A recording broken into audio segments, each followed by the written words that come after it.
I decided to be authentic and to live for an audience of one. My biggest value is living for an audience of one. I care only about the opinion of one person, and that person is God.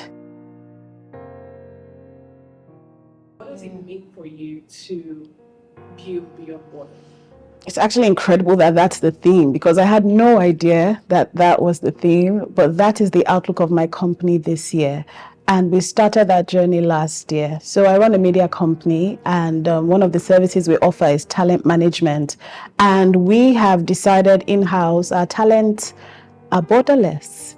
Our talents are not just going to be local talent. And by talent, I mean like film and TV talent. So actors and influencers, actresses. And our goal this year is to actually amplify their work beyond Nigeria. You know, music has traveled. It's time for film and TV to travel as well in a lucrative way. We want to be able to charge what's like a Burna Boy is charging and a Wizkid is charging. Our actors and our actresses deserve that and so much more. And so for us, this Beyond Borders is right at home with me and with my company.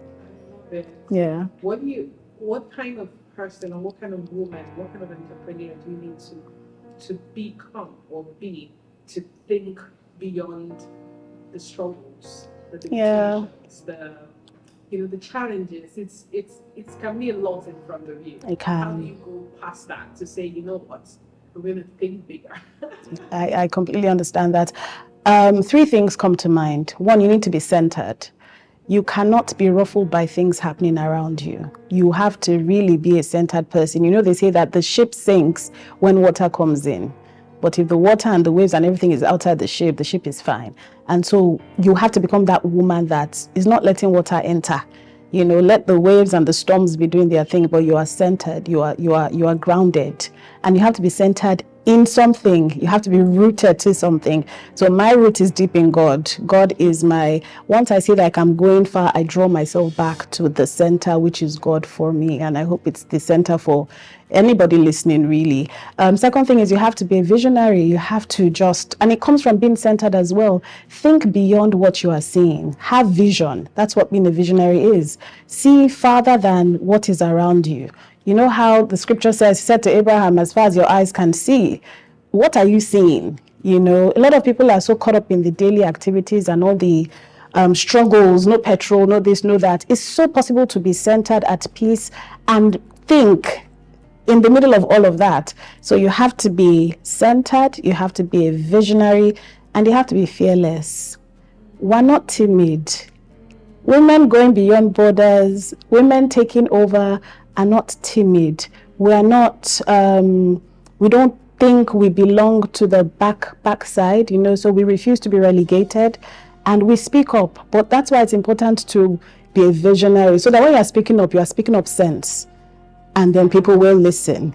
So that you're not just speaking up and then it's like, no, what's this one? My friend, go and sit down. No, nobody will be able to tell you to sit down when you speak wisely. So being centered, being a visionary, and being fearless.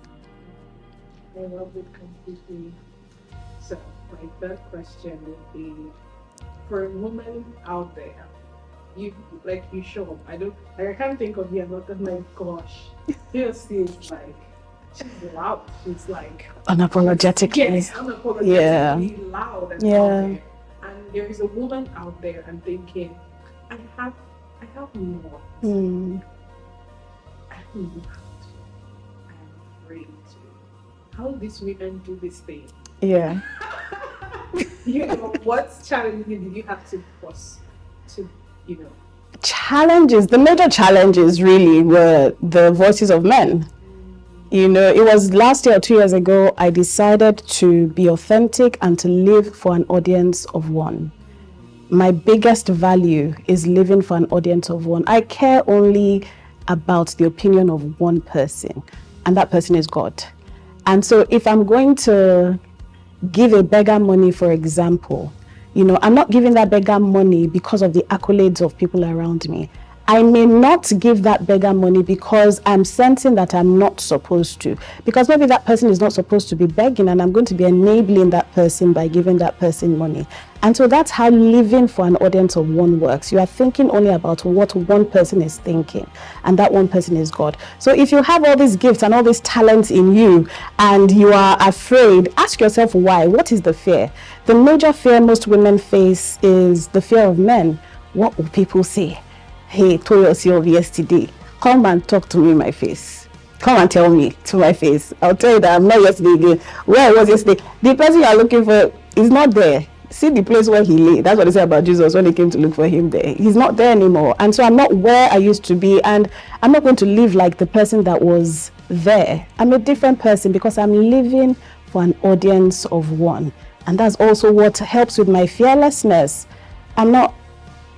I love people, I care about people. I really do care deeply about people, but I'm not going to make people's opinion my priority before I make decisions and before I am.